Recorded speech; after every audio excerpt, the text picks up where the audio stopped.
8월은 무더위와 또 태풍의 8월은 무더위와 태풍의 계절입니다. 연일 35도 이상 되는 계속 폭염 가운데서 여러분들 강건하시기를 주님의 이름으로 축복합니다. 또 8월은 많은 비와 바람이 부는 태풍의 계절이기도 합니다. 1년에 한 30개 정도의 태풍이 발생을 하는데 그 가운데서 우리나라에 영향을 주는 것은 2개에서 3개 정도가 영향을 준다고 합니다. 지난 8호 태풍이 프란시스코가 지난 화요일 날 우리나라에 상륙했지만 다행히 큰 피해를 주지 않고 태풍이 소멸되게 되었고요. 또 9호 태풍도 걱정했었는데 이 9호 태풍은 네끼마라고 하는 태풍입니다. 이 네끼마라고 하는 9호 태풍은 다행히 중국 쪽으로 가서 지금 중국에 큰 피해를 주고 있다고 오늘 아침 뉴스에서도 들었습니다.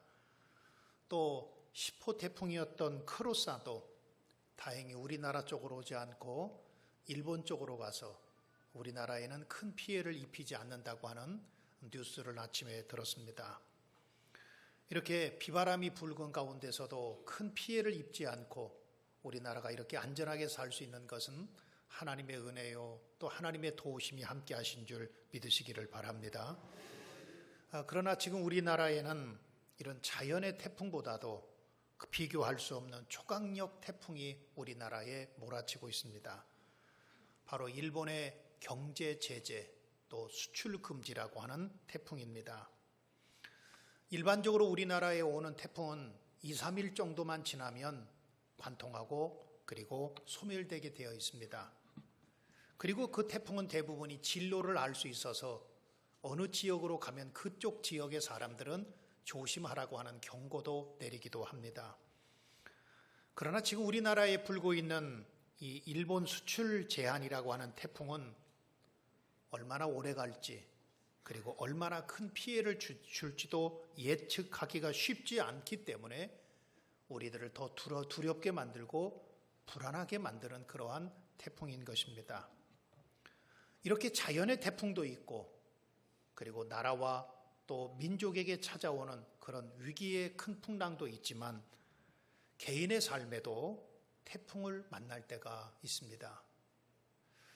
어떤 분은 그렇게 건강했던 분이 건강을 잃어버리고 중병에 걸리는 그런 태풍을 맞이하는 분도 있고 탄탄하게 사업이 잘 됐었는데 어느 날부터 실패의 먹구름이 그 사업장에 다가와서 사업에 경제적인 어려움을 겪는 분도 있고요. 행복했던 가정 그리고 행복했던 부부 사이에 위기가 찾아와서 큰 태풍을 만나는 그런 분도 있습니다. 지난 4월 달에 저에게 한 통의 문자가 날라왔습니다. 제가 목회하던 여주의 한강교회 집사님 남편인데 그분이 세상을 떠났다고 하는 그런 문자였습니다. 그 집사님 남편은 이제 52살밖에 되지 않은 젊은 사람입니다. 그리고 제가 여주에서 목회할 적에 사진관을 운영했었는데 그러다 보니까 성도들에게 영정사진을 찍어주고 저에게 굉장히 저와 가까이 지내던 그런 분이었고 특별히 우리 집 작은 애가 그 집 큰딸과 친구예요. 그래서 갑자기 소천했다고 하는 소리를 듣고 여주까지 조문을 다녀왔습니다. 젊은 사람이 왜 이렇게 갑자기 소천했나 그랬더니 밤사이에 평소에도 그렇게 건강했던 사람이 자고 일어났는데 아침에 일어나지를 않는 거예요. 그래서 아내 된 집사님이 여보 빨리 일어나요. 출근해야 되잖아요. 그런데 아무런 감각이 없는 것입니다. 그때서야 119를 부르고 병원을 가봤지만 이미 늦었고 그래서 세상을 떠났다고 하는 안타까운 소식이었습니다. 하루에도 무슨 일을 만날는지 알지 못하는 것이 우리들의 인생이라고 생각합니다. 여자 집사님이 저를 붙잡고 또 저희 아내를 붙잡고 목사님 저는 이제 어떻게 해요? 애들 셋 데리고 어린애들 셋 데리고 내가 어떻게 살아가요? 더구나 그 집사님도 몇 년 전까지만 해도 몸이 아파서 굉장히 힘들고 어려웠었는데 이제 의사가 오래만 견디면 괜찮아질 겁니다 라고 말했는데 그 가정에 이런 또 하나의 풍랑을 만나고 있으니 여러분, 나는 어떡하냐고 울면서 제 손을 붙잡고 울었던 그 집사님의 그런 아픔과 어려움이 지금도 제 가슴 속에 선하게 남아 있습니다. 하루 동안에도 무슨 일을 만날는지 알지 못하는 것이 우리들의 인생이지만 여러분, 정말로 우리들의 삶에 큰 풍랑과 위기를 당할 때가 참으로 많이 있습니다. 국가의 위기를 당하는 때도 있고 가정의 위기를 당할 때도 있고 어떤 사람은 또 내 건강에 큰 폭풍을 만나는 그런 위기를 당할 때도 있습니다. 우리는 그런 위기를 당하고 그런 큰 풍랑을 만났을 때 여러분 같으면 어떻게 하시겠습니까? 저도 목회를 하다 보니까 풍랑을 만나고 어려운 일을 당한 분들을 많이 만나면 참 쉽게 말합니다. 집사님 좀 견디십시오. 참으십시오. 조금 더 기다리십시오. 그렇게 저도 얘기는 하지만 실상적으로 당하고 있는 분들은 그 고통이 얼마나 클까 하는 생각을 또한 가져봅니다. 그래서 저는 오늘 본문의 말씀을 통해서 풍랑을 만난 예수님의 제자들이 그 위기와 어려움을 어떻게 극복했는지를 깨닫고 이 말씀을 통해서 지혜를 얻어서 여러분들에게 다가오는 큰 풍랑을 헤쳐나가고 이길 수 있는 여러분들 되기를 우리 주님의 이름으로 축원합니다. 예수님께서 제자들과 함께 갈릴리 바다를 건너가시게 되었습니다. 이 갈릴리 바다는 예수님의 제자들 가운데 베드로와 야고보와 요한과 안드레는 어부 출신이기 때문에 제자들은 평소에 자주 다니던 그런 길이었습니다. 그런 바다였습니다. 아마도 예수님의 제자들 가운데 어부였던 사람들은 어렸을 때부터 이 바다에서 고기도 잡았고 수영도 했고 놀기도 했던 그러한 바다입니다. 수도 없이 경험했던 바다입니다. 처음에는 잔잔했던 이 바다가 예상치 않게 큰 광풍이 일어나기를 시작했습니다.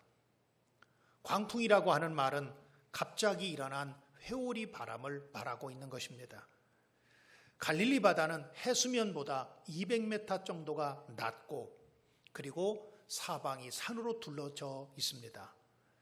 그러다 보니까 갑자기 일어나는 기류 변화가 많이 나타나게 되었고 이것 때문에 회오리 바람이 부는 경우가 많이 있다고 합니다. 이 예상치 못한 광풍 앞에서 경험 많은 제자들도 속수무책이었습니다. 어떻게 할 수 있는 방법을 몰랐습니다. 아주 위태로운 상황, 예수님의 제자들은 이제는 우리는 다 죽었구나. 이제는 이 큰 광풍 앞에서 물에 휩쓸려서 우리가 이 가운데서 다 죽을 거구나 하는 그러한 두려움과 그런 울부짖음이 그 가운데 들리고 있을 때에 그들은 예수님을 찾습니다. 그리고 예수님에게 다급하게 말합니다. 선생님이여, 우리가 죽게 생겼습니다. 우리를 도와주십시오. 그러자 예수님께서는 일어나셔서 바람과 바다를 꾸짖으시면서 말씀해 주시기를 잠잠하라 고요하라. 잠잠하라 고요하라. 주님께서 말씀해 주셨더니 이 바다가 잔잔해지고 고요해지고 파도가 멈추게 되었다.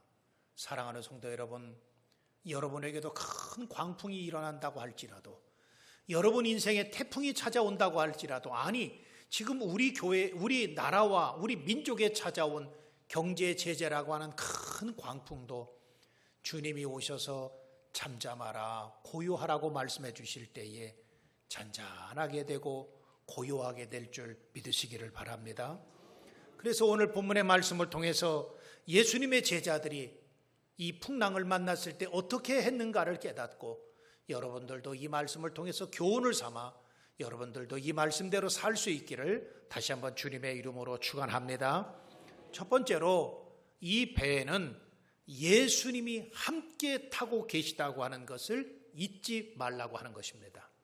자, 우리 한번 다 같이 36절의 말씀 같이 한번 읽어볼까요? 36절 같이 읽읍시다. 시작. 그들이 무리를 떠나 예수를 배에 계신 그대로 모시고 가매 다른 배들도 함께 하더니. 여러분, 이 배는 예수님이 타시고 계신 배라고 하는 거예요. 아무리 큰 풍랑과 비바람과 태풍이 분다고 할지라도 이 배에 예수님이 타고 계신 것을 확신하고 믿는다고 한다면 걱정하고 두려워할 필요가 없다고 하는 것입니다. 예수님의 제자들도 큰 풍랑과 광풍과 싸우다 보니까 예수님이 함께 계시다고 하는 것을 아마도 잃어버렸던 것 같아요. 그러다 보니 그들의 마음속에 죽을까 하는 두려움이 생기고 무서움이 찾아왔던 것입니다. 그러나 이 배에 하나님의 아들 예수님이 타고 계시다고 하는 것을 분명히 믿고 있다고 한다면 아마도 예수님의 제자들은 밖에서 풍랑이 일어났을런지 모르지만 그들의 마음속에는 평안을 얻을 수가 있었을 것이라고 하는 거예요. 예수님이 함께 하신다고 한다면 비록 풍랑이 있어도 비바람이 불어도 그 가운데서도 그들의 마음은 평안을 얻을 수 있었을 텐데, 그런데 예수님이 함께 계시고 예수님이 이 배에 계시다고 하는 것을 제자들은 잃어버렸기 때문에 여러분 그들의 마음은 두려움과 불안으로 가득했다고 하는 것입니다. 오늘 우리들도 마찬가지입니다. 우리 앞에 어떤 큰 풍랑과 비바람과 그리고 위기가 우리 앞에 다가온다고 할지라도 주님이 내 안에 계시고 주님이 이 배에 타고 계시다고 하는 것을 확신하고 믿는다고 한다면 여러분 두려워할 것이 뭐가 있고 염려하고 걱정할 것이 무엇이 있겠느냐라고 하는 겁니다. 제가 개인적으로 좋아하는 찬송가가 있는데요. 저는 그래서 혼자 이 찬송가를 자주 부르는데 찬송가 413장에 보면 이런 내용이 나옵니다. 내 평생에 가는 길 순탄하여 늘 잔잔한 강 같든지 큰 풍파로 무섭고 어렵든지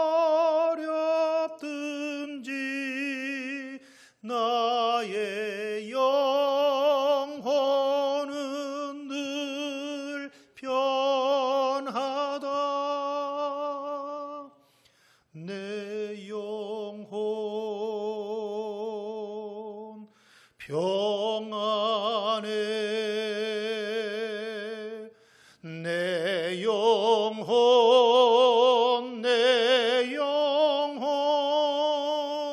평안해. 할렐루야, 할렐루야. 아무리 비바람이 몰아치고 풍랑이 내 옆에서 분다고 할지라도 이 배에 주님이 타고 계시고 내 안에 하나님의 아들 예수님이 계시다고 한다고 하는 그런 확실한 믿음이 있으면 우리는 그 가운데서도 평안과 기쁨을 얻을 수 있는 줄 믿으시기를 바랍니다.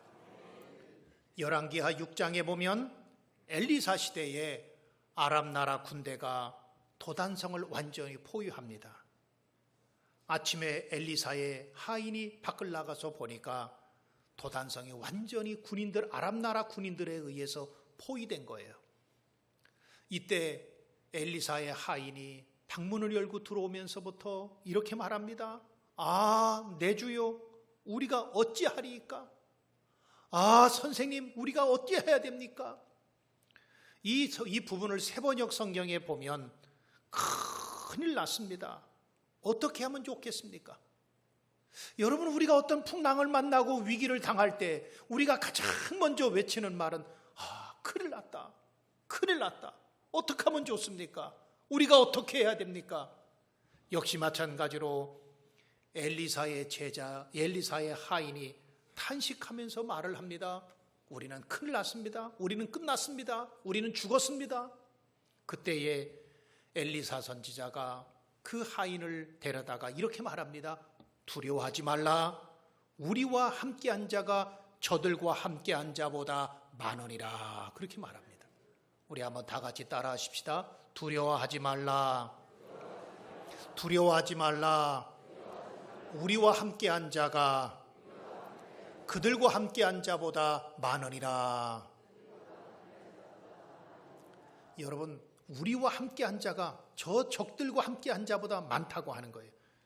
그래서 하인을 데려다가 기도해 줍니다. 하나님, 이 하인의 눈을 열어주십시오. 하나님이 함께해 주시고 하나님이 도와주시는 것을 볼 수 있는 눈을 열어주십시오. 그렇게 하고 하나님 앞에 기도했더니 그때 하인의 눈이 열어지게 되고 더 많은 불말과 불병거 하나님의 군대들이 산에 가득한 것을 발견하게 됩니다. 사랑하는 성도 여러분, 여러분의 인생에 분명히 예기치 않은 풍랑이 다가오고 어려움이 당하고 또 우리나라에는 일본의 경제 제재라고 하는 그러한 풍랑이 다가온다고 할지라도 두려워하지 말라. 우리와 함께한 자가 그들과 함께한 자보다 많으니라. 여러분들의 눈을 여셔서 이 나라와 민족을 지키고 계신 하나님을 볼 수 있고 그리고 우리의 삶을 지키시고 보호해 주시는 하나님을 볼 수 있는 영적인 눈이 열어지시기를 주님의 이름으로 축원합니다. 하나님이 우리와 함께 하신다고 한다면 아무리 많은 풍랑을 만난다고 할지라도 주님이 우리와 함께 하심을 믿는다고 한다면 내 앞에 큰 광풍이 다가온다고 할지라도 우리는 두려워하거나 염려할 필요가 없는 거예요. 아프리카의 선교사였던 리빙스턴은 그가 23년 동안 아프리카에서 선교를 합니다. 참 리빙스턴은 아프리카의 위대한 선교사지요. 그런데 그가 23년 동안 선교 사역을 하면서 그가 겪었던 일은 상상을 초월한 일들을 겪었습니다. 매일매일 아프리카의 무더위와 싸워야 됐고 또 어떤 때는 사자에게 팔을 물려서 그 큰 아픔을 겪기도 했고 또 사랑하는 아내를 아프리카에서 열병에 걸려서 그 아내를 잃어버리기도 합니다. 그리고 리빙스턴을 정말로 괴롭게 만들고 힘들게 만들었던 것은 그 마음속에 찾아온 향수병과 고독 때문에 그랬습니다. 고독이 그를 괴롭혔습니다. 그때마다 그의 마음은 흔들렸습니다. 그때마다 그의 마음은 온갖 시련과 어려움 가운데서 내가 고향으로 다시 돌아가야 되지 않을까 하는 그런 생각을 가졌었다고 합니다.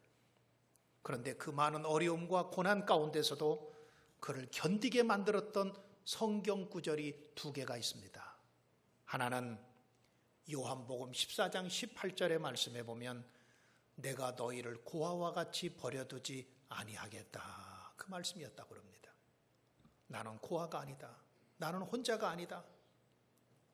온갖 시련과 어려움이 우리 가운데 다가오지만 나는 혼자가 아니고 나는 고아가 아니고 주님이 나와 함께 하신다고 하는 믿음으로 아프리카에서의 23년 동안의 모든 사역을 감당할 수가 있었고 또 한 가지 성경 구절은 마태복음 28장 20절에 말씀한 대로 내가 세상 끝날까지 너와 항상 함께 있으리라.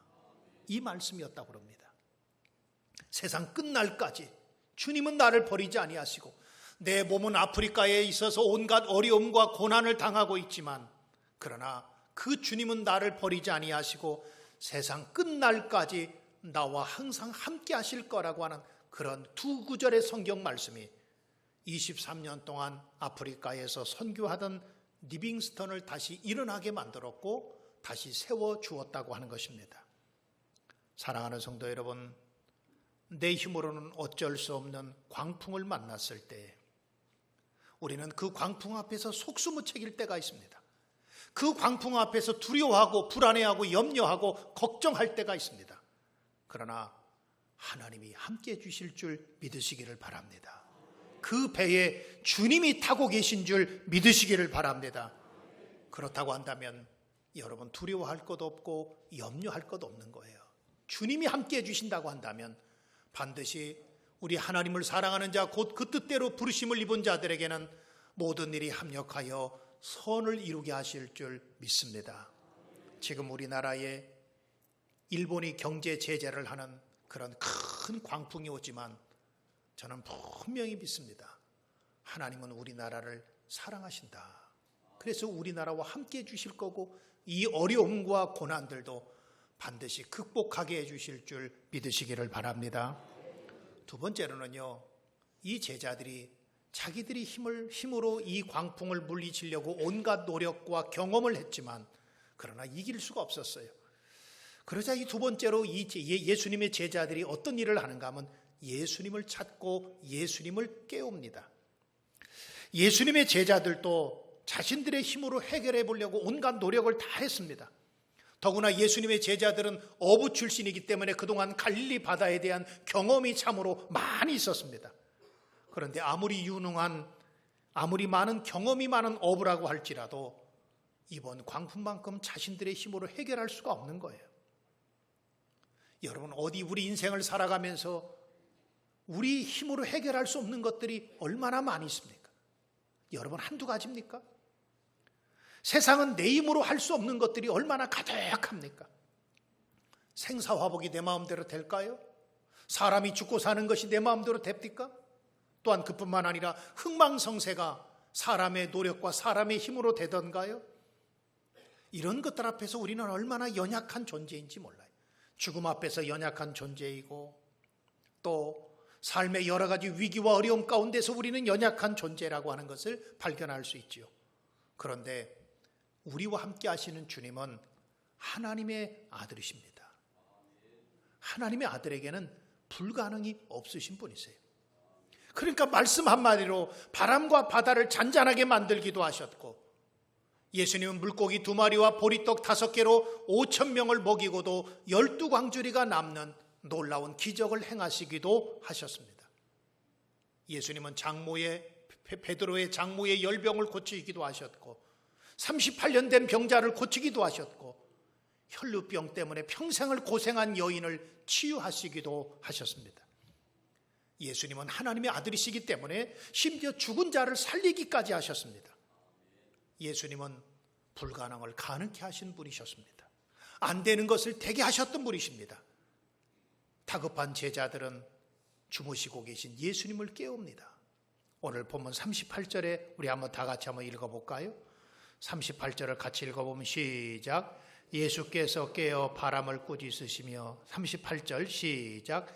예수께서는 고물에서 베개를 베고 주무시더니 제자들이 깨우며 이르되 선생님이여 우리가 죽게 된 것을 돌아보지 아니하시나이까 하니 그랬습니다. 예수님의 제자들이 자기의 힘으로 이 풍랑을 이겨보려고 했지만 자기들이 그 태풍 앞에, 그 풍랑 앞에서는 감당할 수 없는 것을 발견합니다. 그리고 예수님을 깨웁니다. 선생님이여 우리가 죽게 된 것을 돌아보지 아니하시나이까. 오늘 본문에 같은 내용이 나와 있는 마태복음 8장 25절에 보면 주여 구원하소서 우리가 죽겠나이다 그랬어요. 주여 우리를 구원하소서 우리가 죽겠나이다. 또 누가복음 8장 24절에도 같은 내용이 나와 있는데 누가복음 8장 24절에 보면 주여 우리가 죽겠나이다.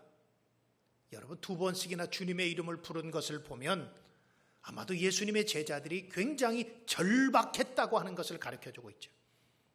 이들의 공통점을 보면 주님 지금 우리가 죽을 것 같습니다. 주님 살려주십시오. 지금 공포와 두려움 가운데 있는 제자들은 이 공포와 죽음에 대한 공포 그리고 풍랑을 만나서 이 배가 어떻게 될지 모르는 것에 대한 두려움, 그것 때문에 예수님을 깨우며 예수님 우리가 죽을 것 같습니다. 어렵고 마음이 힘들어서 죽을 것 같습니다. 내가 고통 가운데 있어도 마음이 내가 여러 가지 때문에 삶의 위기 때문에 내가 죽을 것 같습니다. 그러면서 주님 앞에 매달리는 거예요. 주님 저 좀 살려주십시오. 여러분 사람이 어떤 위기를 당하면 하나님 저 좀 살려주세요. 하나님 저 좀 살려주세요. 우리 한번 다 같이 따라할까요? 하나님 저 좀 살려주세요. 그래요. 주님은 이것을 지금 기다리고 있는 거예요. 주님은 하나님 저 좀 살려주세요 하고 매달리는 사람을 우리 주님은 그냥 두지 않고 반드시 치유하시고 고쳐주셨어요. 지금 우리가 나라가 어렵고 힘들 때 우리가 할 수 있는 것이 뭘까요? 풍랑을 만난 우리 나라가 하나님 앞에 구해야 될 것은 하나님, 주님 이 나라를 살려주십시오. 우리 한번 다 같이 따라할까요? 주님 이 나라를 살려주십시오. 사실 일본 앞에 우리 굉장히 연약하잖아요. 그런데 우리 주님이 살려주시고 우리 주님이 힘을 주시면 얼마든지 이 위기와 이 어려움도 극복해서 오히려 전화유복이 되게 하실 줄 믿습니다. 내 몸이 병들었을 때도 주님 저 좀 살려주십시오. 내 몸이 병들었습니다. 우리 가정이 힘들고 어려울 때도 주님 우리 가정을 살려주십시오. 내 힘과 내 능력으로는 감당할 수 없습니다. 이길 수 없습니다. 헤쳐나갈 수 없습니다. 주님이 힘을 주시고 지혜를 주셔서 주님 이 어려움을 극복할 수 있도록 하나님이 도와주십시오. 하나님이 살려주십시오. 우리가 하나님 앞에 주님 앞에 드릴 수 있는 것은 바로 그 기도라고 하는 거예요. 여러분 특별히 지금은 나라를 위해서 기도할 때입니다. 새벽마다 물론 우리 많은 성도들이 새벽마다 나와서 나라를 위해서 기도하고 있지만 나라가 위기 가운데 있을 때 우리 기독교인들이 해야 되는 것은 특별히 나라를 위해서 쉬지 않고 기도하는 거예요. 그때 하나님께서 나라를 다시 회복시키실 거고 나라를 다시 살려주실 줄 믿습니다. 빌립보서 4장 6절로 7절에 보면 우리 주님은 분명히 약속하셨습니다.